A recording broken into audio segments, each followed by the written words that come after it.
Yang berbahagia Ibu Lilis, keluarga, yang berbahagia ikhwan akhwat, kita semua bersyukur kepada Allah pada kesempatan hari ini kita sama-sama kembali manakib dalam rangka kita menjalankan amaliyah belajar kita untuk menjadi seorang sufi di era modern, menjadi seorang yang menjalankan ilmu tasawuf di era modern.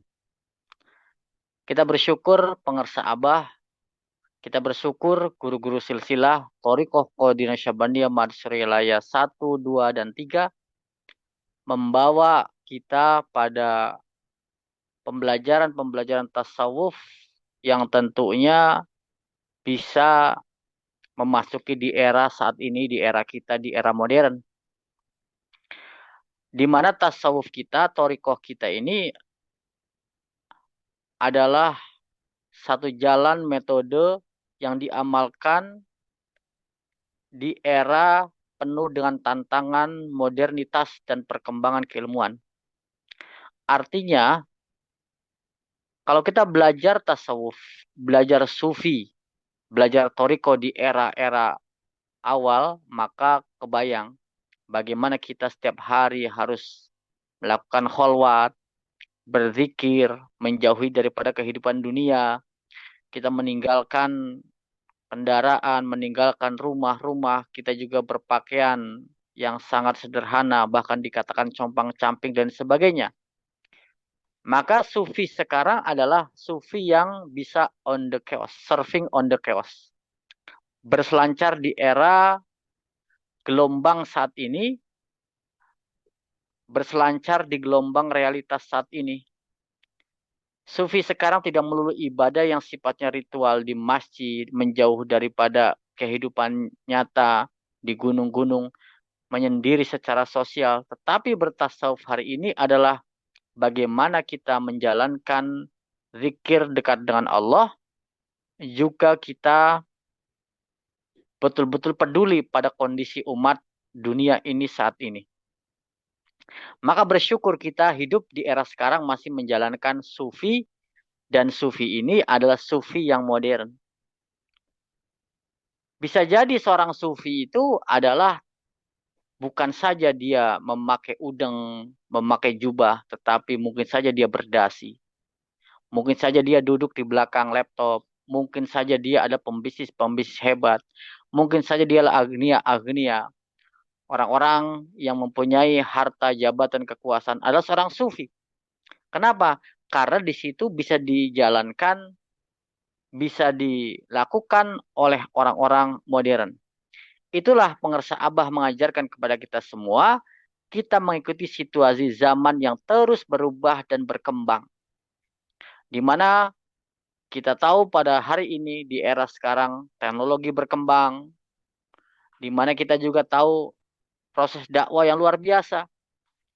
Andaikan kita seorang sufi yang belajar tasawuf, tidak mengikuti perkembangan zaman, teknologi, wah, pasti kita tidak akan bisa berselancar di era sekarang. Pengarsa Abah mengembangkan dakwah Thoriqoh ini melalui media-media, teknologi-teknologi, dengan kita hari ini manakiban memakai Zoom, ini kan teknologi. Kita tetap bisa bertasawuf, berselancar. Abah dakwah dakwah sufi mewarnai dunia media sosial, YouTube dan lain sebagainya misalkan, di Zoom dan lain-lain. Ini adalah sumbangsi dakwah sufi pada era sekarang, di zaman sekarang. Inilah di mana guru kita ide-ide gagasan-gagasan maklumat-maklumatnya berselancar di era modern.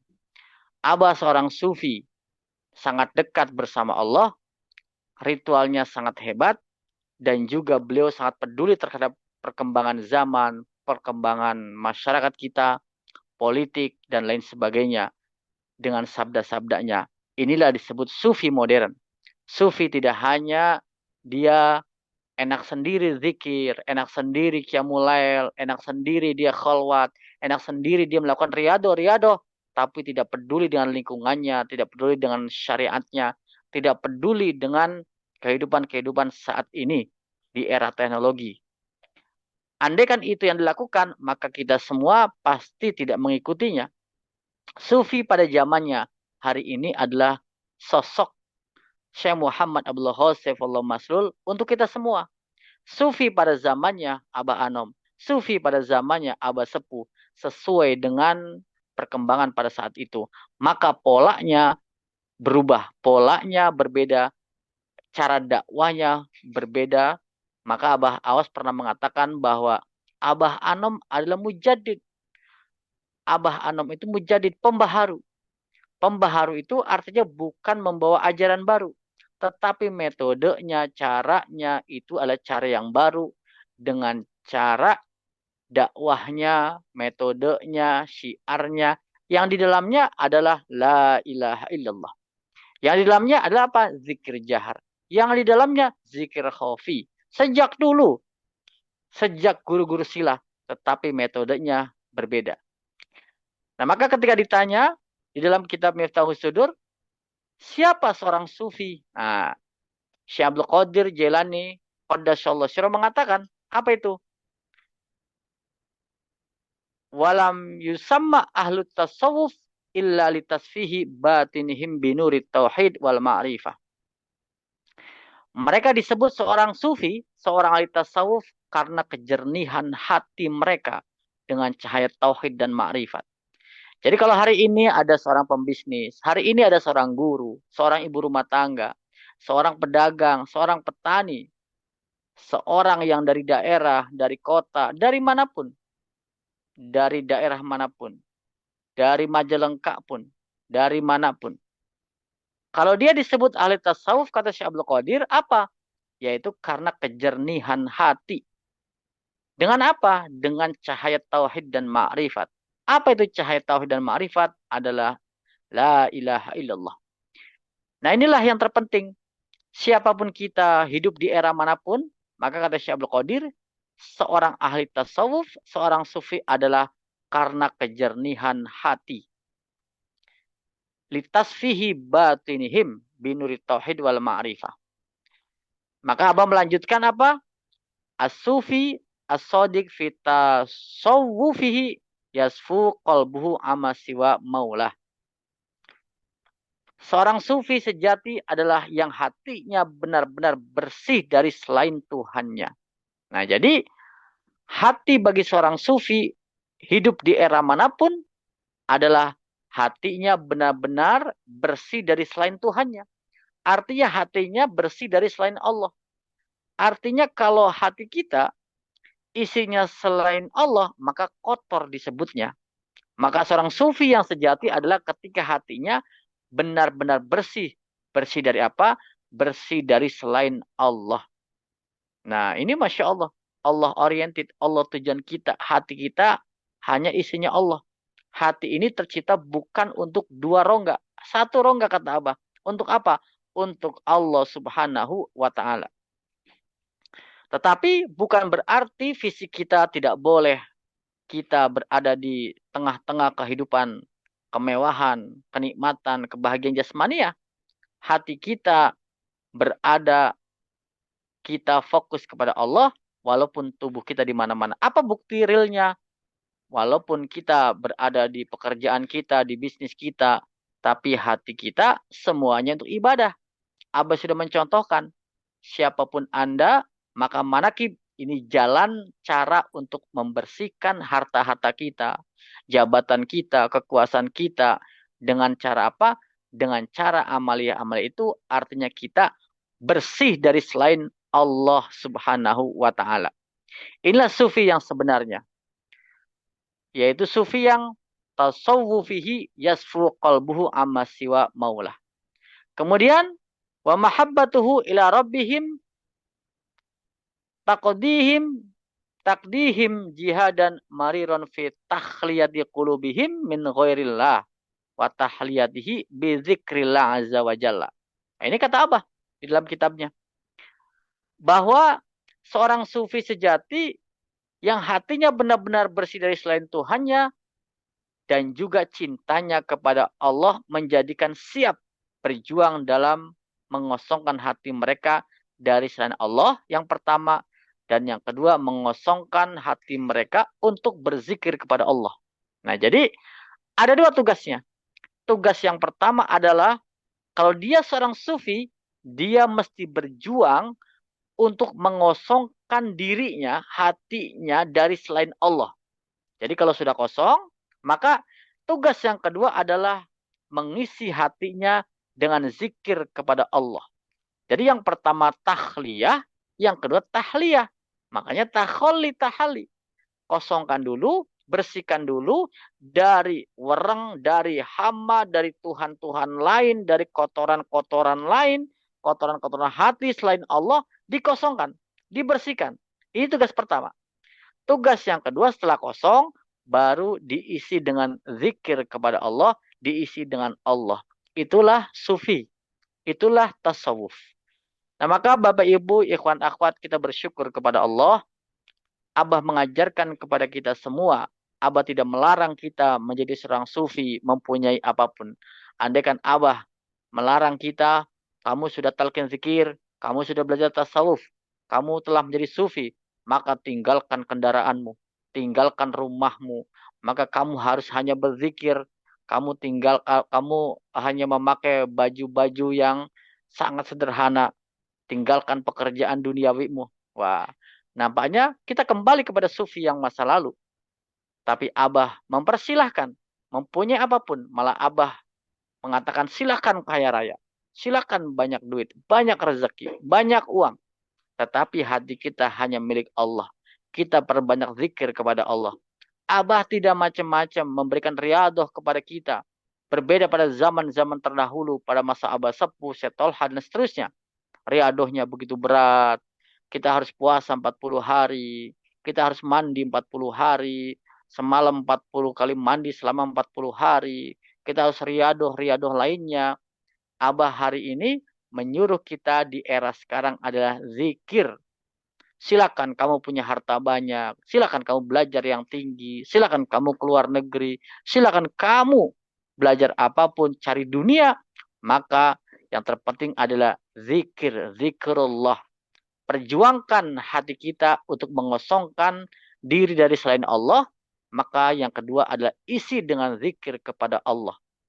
Walaupun badan kita, fisik kita bergelimang dengan kehidupan, tapi hati kita bersih, suci, jernih, hanya bersama Allah. Nah, jadi hati kita jangan dikotori. Dunia ini dalam genggaman tangan kita. Abah itu menggenggam dunia ini. Abah menggenggam harta, menggenggam jabatan, menggenggam kehormatan. Tapi di tangan, bukan di hati. Karena hati Abah hanya milik Allah. Di dalam hati Abah tidak ada kendaraan. Di dalam hati Abah tidak ada harta jabatan. Yang ada adalah Allah. Walaupun Abah secara fisik semua digenggam. Ada harta, ada jabatan, ada kendaraan, dan lain sebagainya. Itu hanya di tanganku, bukan di dalam hatiku. Sebagaimana apa doa Sayyidina Ali?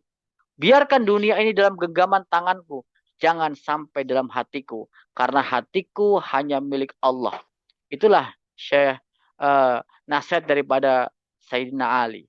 Nah maka konsep ini sangat tepat Bapak Ibu ikhwan akhwat ketika diterapkan pada era sekarang di zaman di mana kita bergelimang dalam era teknologi di era modern kita hidup, maka sufi kita adalah sufi perjuangan kita hanya dua, yaitu hati kosongkan dari selain Allah, yang kedua adalah isi hati kita dengan Allah.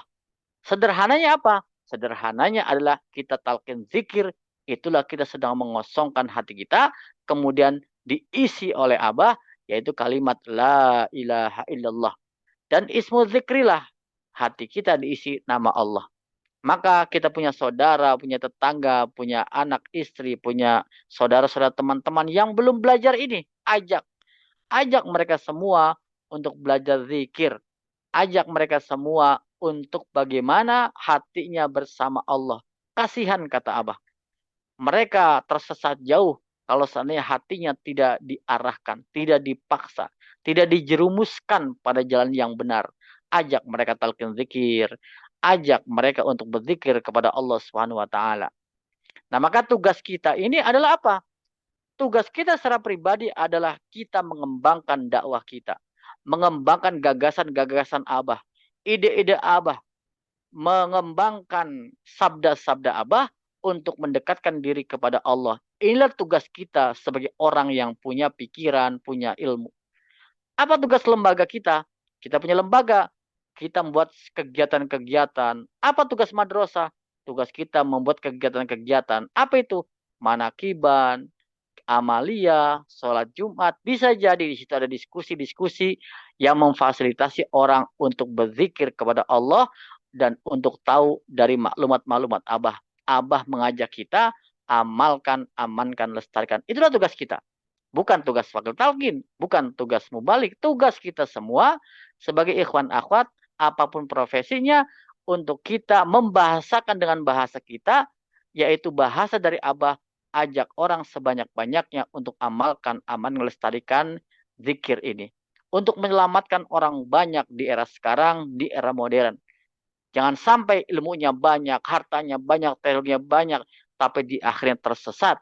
Maka bekali dengan talqin zikir. Alhamdulillah. Alhamdulillahilladzi faddalana ala katsirin min ibadihil mu'minin.